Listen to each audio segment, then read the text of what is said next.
நாங்கள் இந்த இடத்துல ஆக முக்கியமான ஒரு ஆர்ப்பாட்டத்தில் ஈடுபட்டிருக்கின்றோம். காரணம் என்னவென்று சொன்னால் 100 வருட பழமை வாய்ந்த நம்முடைய பாடசாலை இன்று கீழ் நோக்கி கொண்டு செல்கின்றது என்று சொன்னால் இங்கே இருக்கின்ற அதிபர் தான் இதற்கான முக்கிய காரணத்தை ஏற்க வேண்டியிருக்கின்றார். அவருடைய தலைமைத்துவம் சரியில்லை. இங்கே இருக்கின்ற மாணவரின் ஒழுக்க வீழ்ச்சிக்கு முக்கியமான ஒரு பொறுப்பை அவர் எடுக்க வேண்டியிருக்கின்றது. அத்தோடு கல்வி சம்பந்தமான நடவடிக்கைகளும் மிகவும் கீழே நாங்கள் போய்கொண்டிருக்கின்றோம். எனவே இந்த இரண்டும் தான் எங்களுக்கு ஆக முக்கியமாக இருக்கின்றது. எனவே இந்த இரண்டிலுமே வீழ்ச்சி கண்டிருக்கின்றபடியினால் நாங்கள் உடனடியாக இந்த அதிபரை மாற்றி இந்த இடத்திற்கு பொருத்தமான ஒரு அதிபரை எடுத்து இந்த பாடசாலை மிகவும் சிறந்த ஒரு ஸ்தானத்திற்கு முழு இலங்கையிலும் செல்ல வேண்டும் என்பதுதான் இங்கே இருக்கின்ற SDCE, அதாவது பாடசாலை அபிவிருத்தி சங்க குழு, இங்கே இருக்கின்ற பள்ளிகளை நிர்வாகப்படுத்துகின்ற அமைப்பு, அத்தோடு பழைய மாணவர்கள் சங்கம், இங்கே இருக்கின்ற ரீபில்ட் என்கின்ற அசோசியேஷன், அத்தோடு இங்கே இருக்கின்ற பெற்றோர்கள், மாணவர்கள் அனைவரும் எதிர்பார்க்கின்ற ஒரே ஒரு விடயம், இன்றைய தினமே எங்களுடைய தற்போது இருக்கின்ற அதிபரை மாற்றி எமது இந்த பாடசாலையின் எதிர்கால நலவுக்காக வேண்டி ஒரு புதிய அதிபரை தெரிவு செய்ய வேண்டும் என்பதுதான் இங்கே இருக்கின்ற எல்லோருடையும் ஒருமித்த ஒருமையான ஒரு குரல் என்பதனை இந்த இடத்திலே நாங்கள் இந்த மீடியாக்களுக்கு வழங்கி இதனை நீங்கள் முழு உலக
அரசியல்வாதிகளோ இல்ல, சாதாரண மனுஷன்மார். எங்களுக்கு இந்த புள்ளைகளுக்கு எடுக்கிற அவ்வளவு பிரதிகூலங்கள் மேலுக்கு வேணும். அரசாங்கம் சும்மா கொடுக்கிறது அவ்வளவு நாசமாக்கப்படுது. யாரு கேட்கிற?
कथा करना बोर्ड विश्वास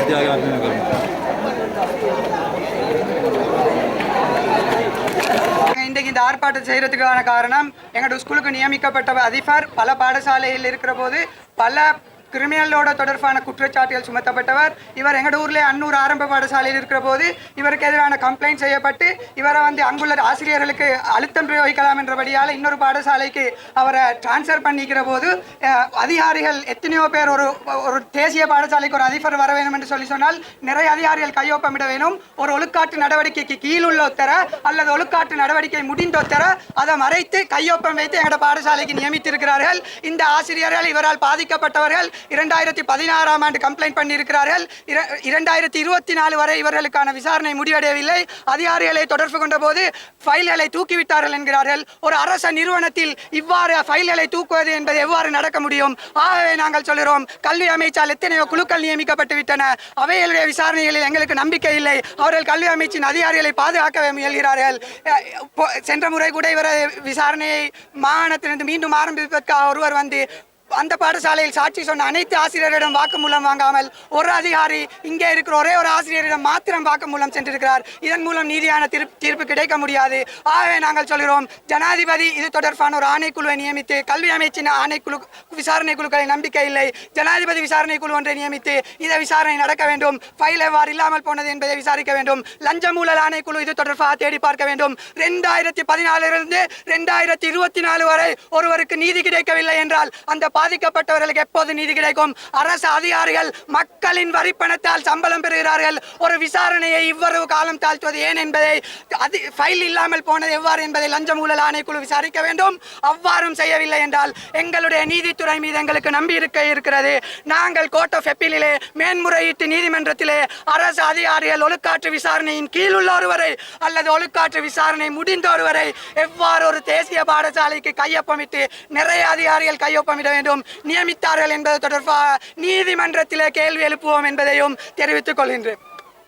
තියන්නේ මේ විදුගල්පතිවරයා මේ පාසලට පත්වීම ගැන අපිට මේ යම් කිසි ප්‍රශ්නයක් තියෙනවා. මොකද එයා ඉන්ට්‍රඩික් කරපු ප්‍රින්සිපල් කෙනෙක්. එයාගේ ප්‍රශ්නයක් තියෙනවා 2017 දූෂිතයක් කරපු හින්දා.